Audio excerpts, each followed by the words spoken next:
아폴로 시대에 좀 숨겨진 영웅 중에서 한 분을 오늘 말씀드려 보려고 아폴로 우주복을 만들었던 재봉사 여러분들께 이제 상을 드리고 싶다.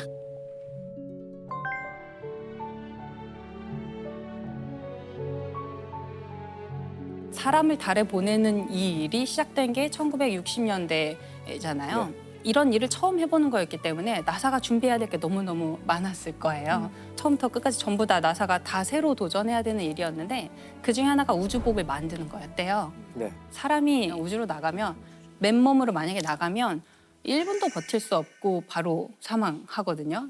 이게 왜냐면 이제 압력이 달라서 높은 산에 올라가면 물이 금방 끓는다고 하잖아요. 그래서 산꼭대기에서 라면을 끓이면 라면이 설익어요.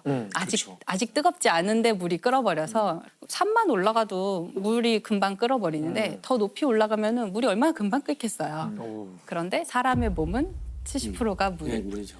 우주로 나가면 사람의 체온 정도 36.5도의 체온으로도 물이 끓는 순간이 오는 거예요. 그럼 발화가 되는 건가요, 인체? 이게 뜨거운 건 아니에요. 온도는 낮은데 액체가 기체가 되는 거죠. 저희의 다 빠져나가는 70%가 기화돼 버리는 그럼 거예요. 이제 부풀어 오르거나 뭐 아주 끔찍한 일들이 벌어질 수 있겠죠. 그러니까 그걸 유지해 주는 게 되게 중요한 거예요. 그래서 압력을 가해 주는 가압복이 필요해요. 우주에 나가면 또 너무 뜨거워요. 또 햇빛을 안 보는 곳은 너무 차가워요. 달은 거의 뭐 한 200 몇십 도 일교차가 200 몇십 도가 나거든요. 그런 것들을 다 이겨낼 수 있어야 되고 이렇게 벌키한 옷을 입고 활동을 하면 조금만 움직여도 열이 엄청 나요. 그러면 얘를 또 식혀줘야 돼요. 그래서 안에 이렇게 물이 이렇게 차가운 물을 흐르게 해서 냉각을 시키거든요. 그 모든 게 다 우주복 안에 있어요. 총화. 우리가 갖고 있는 과학. 그러니까 이게 네, 네. 사실 처음에 우리가 제일 알고 있는 우주복인데 이게 맞아요. 처음에 우리가 딱 봤을 때는 약간 도라에몽 느낌의 그 어떤 뭐랄까 웃기려고 만든 그쵸. 느낌이 있는데 귀엽고 이럴 수밖에 통통 뛰어다닐 것 없었네. 같고. 그렇죠. 처음에는 이 우주복을 아주 단단하게 만들려고 했대요. 그래서 금속이나 막 이런 걸로 안전하게 하려고 했는데 이게 마치 중세시대 갑옷처럼 된 거예요. 그래서 이게 제가 사진을 하나 보여드리면 이게 한때 유행했던 디자인. 스타워즈에 이거 나오는 이게 옛날에 그죠? 스타워즈의 영화에 그 보면 걔네들 누구죠? 제다이 말고 그 군사들 있잖아요. 제국군들. 네. 근데 얘는 우주복으로 제한된 거고요. 네. 이게 이제 중세시대 갑옷이랑 너무 갑옷이 똑같지 않느냐. 기대되거든요. 이제 약간 비웃는 거죠. 이거 가지고 움직일 수 있겠느냐. 이게 왜냐면 이 달에 가는 우주 비행사들한테 요구되는 작업이 동전도 집을 수 있어야 된다. 그리고 방탄이 돼야 된다. 이었어요. 그건 쉽지 않을 것 같아요. 방탄이 되긴 일단 조금 어려웠을 것 한국에서 같아요. 태어나야 돼요. 일단 소년이 돼야 되고. 그렇죠. 예, 한국에서 태어나야 되고. 방탄은 왜 필요한 거예요? 그러니까 꼭 총 쏘는 사람이 방탄까지는 있나요? 우주에? 아니, 왜? 범죄에 노출될까 봐. 제다이들이 있을 수도 있으니까.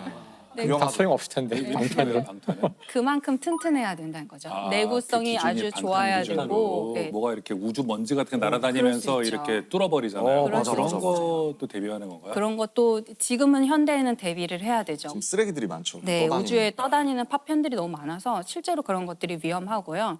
옷이 찢어지면은 우주에서는 우주복이 찢어지면 이제 그대로 너무 위험하니까요. 어떡하냐. 이거를 이제 전부터 같이 나사랑 같이 일을 해왔던 예를 들어서 군수 업체라든지 뭔가 단단한 물건을 만들던 회사들이 이거를 납품하려고 하니까 유연성이나 이런 게 안 되는 거예요. 입고 활동하기가 힘들고 관절을 구부리기가 힘들고 이랬던 것 같아요. 그래서 이때 굉장히 센세이셔널한 계약이 이루어지는데 속옷 회사랑 계약을 하게 됩니다. 쌍방울 이뤘는데. 그렇죠. 우리나라로 네, 치면 쌍. 우리나라로 치면 이제 미국의 당시 유명했던 속옷 회사, 여자 속옷을 만들고 또 아이들을 위한 의류를 만드는 그런 회사였대요.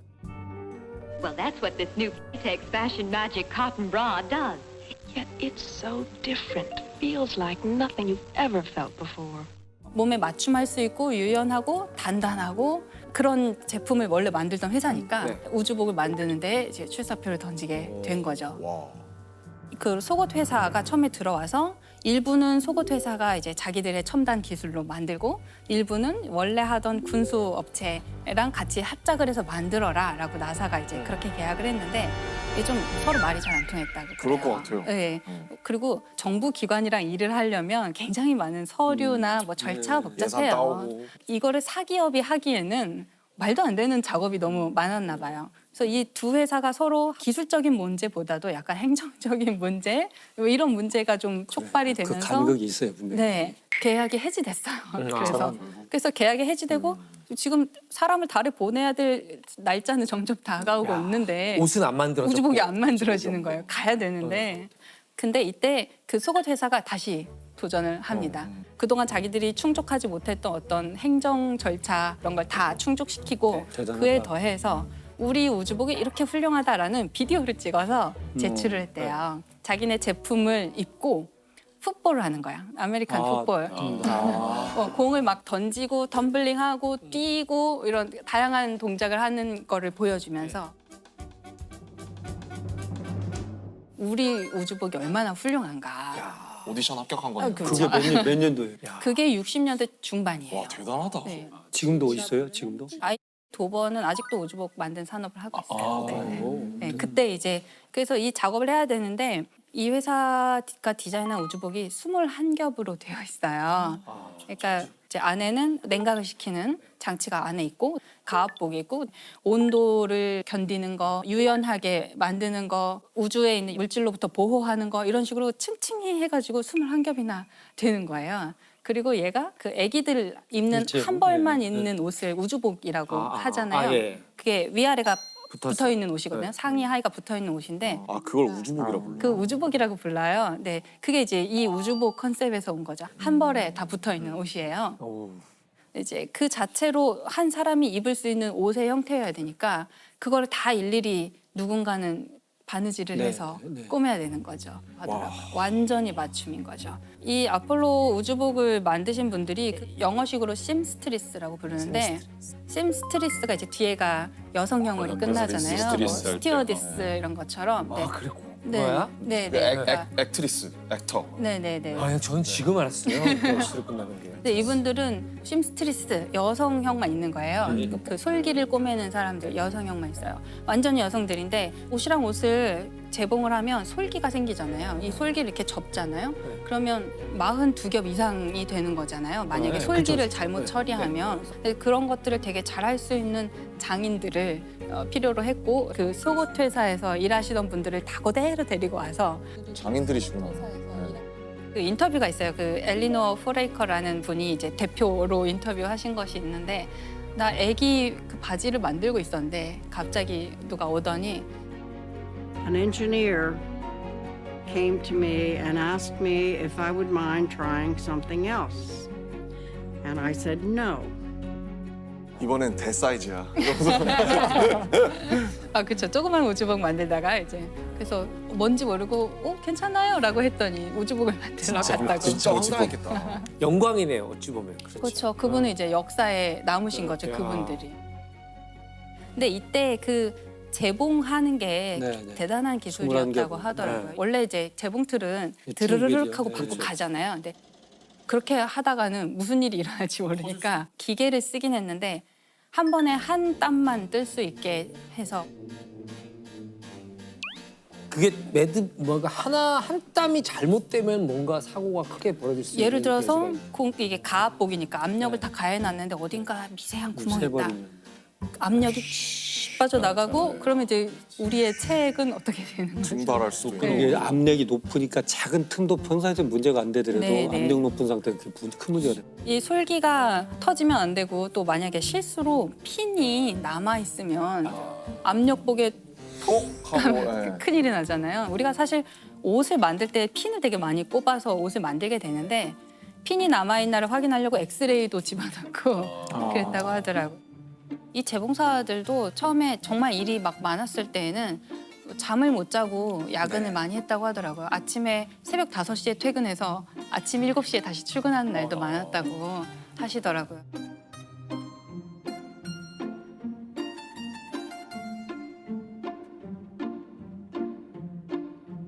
아 그리고 우주복 안에 뭐가 있어야 되냐면 소변, 대변 수집 그렇죠. 장치 배뇨가 가장 이게 중요할 또 것 들어 같은데. 있어야 돼요.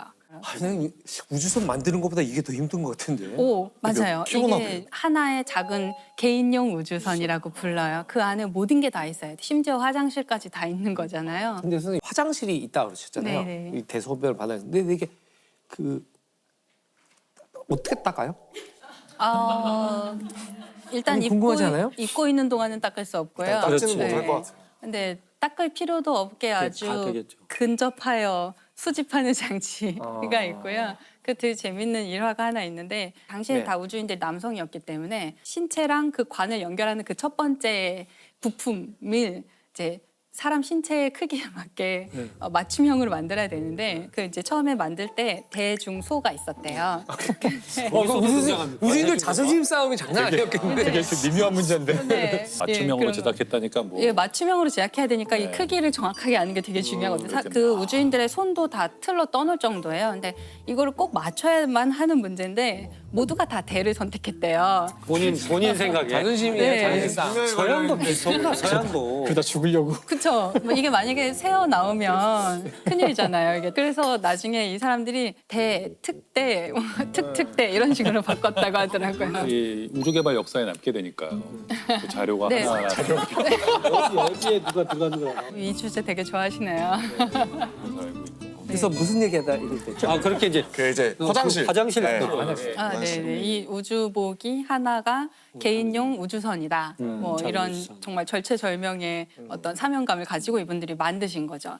나중에 이 우주인이 실제로 이 옷을 입고 달에 갔잖아요. 네. 그러면 이분들은 자기가 만든 어떤 마스터피스가 네. 이제 달에 같이 가는 왔죠. 거죠. 나도 달에 가는 기분이었다. 그렇죠. 뭐 이런 식으로 인터뷰를 하셨어요. 그리고 너무 재밌는 게 처음 도착했을 때는 달에 발을 디디면 혹시 푹 들어갈지도 모른다고 생각했대요. 정말 뭐 그런 생각이 있을 수 예, 있죠. 혹시 자기야. 푹 들어갈 수도 있으니까 그래서 처음에는 되게 조심스럽게 발을 디뎠는데 그냥 지구에서처럼 단단한 흙인 거예요. 그래서 이제 그때부터 걷기 시작하다가 나중에는 이따가. 콩콩 뛰어요. 콩콩 아, 뛰고 네. 그다음에 재밌겠다.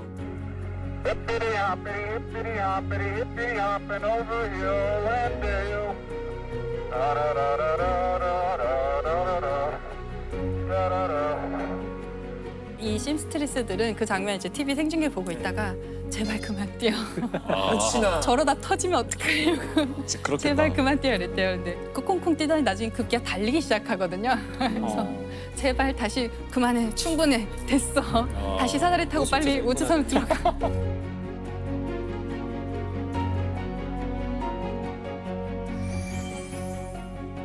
제발 빨리 돌아가라고 했던 완성된 이 근데 우주복이죠. 되게 멋있다. 아직도 우주복이 저런 모양으로 알고 있는데 지금은 좀 달라졌나요? 지금도 재봉? 거의 이 거의 형태에서 모양이에요. 지금도 수제작으로 아직도? 지금도 수제작 하고 있죠. 이게 맞춤이어야 되고 이게 이 우주복 하나가 4천 조각 정도로 만들어요. 근데 그 우주 개발할 때 썼던 여러 가지 것들이 나중에 다 이렇게 우리 일상생활로 들어오잖아요. 다 그럴 수 레토르트 있죠. 식품 같은 네, 것도 네. 그렇고. 패딩 좀 좋은 거 사면 등산복이나 이런 데 뒤에 보온을 도와주는 그 얇은 천이 있어요.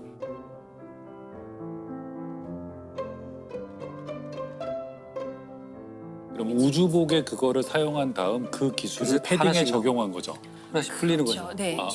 이제 우리가 24년이나 5년에 또 다시 사람을 달에 네, 보내려고 하는데요. 그 달에 보내려고 하는 회사 중에 하나가 등산복 브랜드랑 협력을 하고 있어요. 똑같잖아요. 가벼워야 되고 얇아야 되고 단열 효과는 좋아야 되고.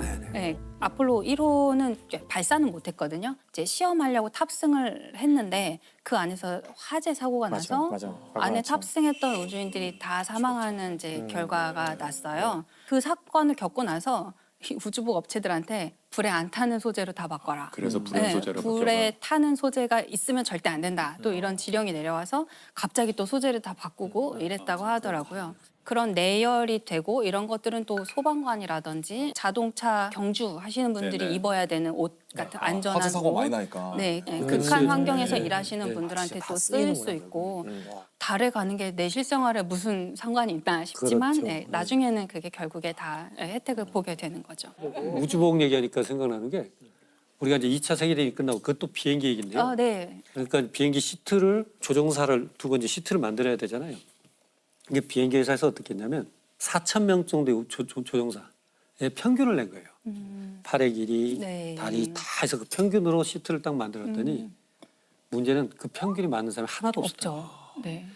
그래서 어떻게 했냐. 그다음 시트를 조정하게끔 했다는 거예요. 아, 그게 우리 자동차에 응용이 된 거예요. 앞뒤 뒤 다 조절할 수 있게끔. 그게 이제 그때 생긴 거더라고요. 근데 오늘 말을 듣다 보니까 우주복도 그렇지만 전에 그 1986년 챌린저 폭발 사고 있잖아요. 네네. 저 기억이 너무 제가 이제 한참 그때 청소년 때 그 사건을 봐서 그런지 그 우주 왕복선에 이 주 연료 탱크가 가운데 큰 게 있고 옆에 그 보조 추진체가 이렇게 있어요. 보조 추진체에 있는 고무 오링 맞다. 그게 터지는 바람에 세어났다. 그게 새는 연료가 바람에 샜다. 그 폭발한 거거든요. 그러니까 1 minute 15 seconds. Velocity 2,900 feet per second. Altitude 9 nautical miles. Downrange distance 7 nautical miles. 그러니까 우리 생각엔 사실 뭐 진짜 멋있는 이런 로켓이랑 온갖 커다란 부품만 보이지만 결국 이 로켓가 폭발한 것은 고무, 작은 고무 때문에. 작은 고무 오링 하나 때문에 사실 이런 지금 우주복도 그렇지만 이 모든 우주 관련된 그런 이런 거대한 프로젝트에서는 굉장히 작은 것 하나를 놓치면 이게 전체 프로젝트를 망가뜨릴 수가 있는 거죠. 근데 로봇이 갈 수도 있죠, 실은. 사실은 로봇이 가야 한다고 생각을 전 해요. 근데 왜 꼭 우주인들이 필요한 건가요? 왜 가는 거예요? 우주인이 아직은 갈 수밖에 없는 게요. 특히 이 아폴로 시대에는 컴퓨터라는 게 방 하나의 크기였거든요. 그걸 못 따라가는 거야, 우리 인간. 그걸 할 수가 없고요. 나사의 그 기록 같은 데 보면은 사람은 70kg의 가장 경제적인 컴퓨터이고 뭔가 돌발 상황이 발생했을 때 유연하게 대처할 수 있고 그 모든 시나리오를 다 컴퓨터에 입력해서 얘가 자동으로 하게 하려면 당시에는 불가능했던 그 컴퓨터를 우주선에 실어서 보낼 수 없었고요. 지금은 이제 로봇을 더 많이 보내려고 해요. 앞으로 이제 20년대 아마도 조만간 또 사람을 달에 보낸다고 하는데 뭔가 우주인의 작업을 도와주거나 아니면 로버가 이렇게 움직이면서 위험한지 아닌지를 미리 가서 정찰해주는 어떤 시스템. 앞으로는 기계와 우주인이 협력하는 형태의 우주 탐사를 하려고 많이 계획을 하고 있어요. 20년 안에 갈 거면 제가 살아있을 때 다시 달에 가는 곧 몇 갈걸요? 년 안에. 몇 년 안에 네, 가요? 지금 아르테미스 계획은 대회? 24년인데요. 조금 미뤄져서 25년이 될 것 빨리 같아요. 갔으면 좋겠다. 인간이 가서 어떻게 생활할 수 있을지. 만약에 선생님은 내년에 네. 지금 미국에서 쏘는 네. 달 탐사선에 갈 수 있습니다. 그럼 타실 거예요? 화성 가고. 저요? 저는 안 가요. 저도 안 갈 것 같은데. 나도 이렇게까지 얘기 들었는데 뭐 굳이 아니, 화성을 가고 있었잖아요, 우리가. 알쓰리 잡고. 우리가 세계관으로는 토성으로 가고 있잖아요. 타이탄. 아, 네. 근데 화성으로 와 있어요. 여기서 촬영을 화성에서 화성시에 와 있잖아요. 그렇군요. 잘못 왔어요. 아, 우리가. 네네. 다음번 녹화는 그럼 몽촌토성 이런 데서 몽촌토성? 몽천토성. 혹시 박사님도 여기가 화성인데.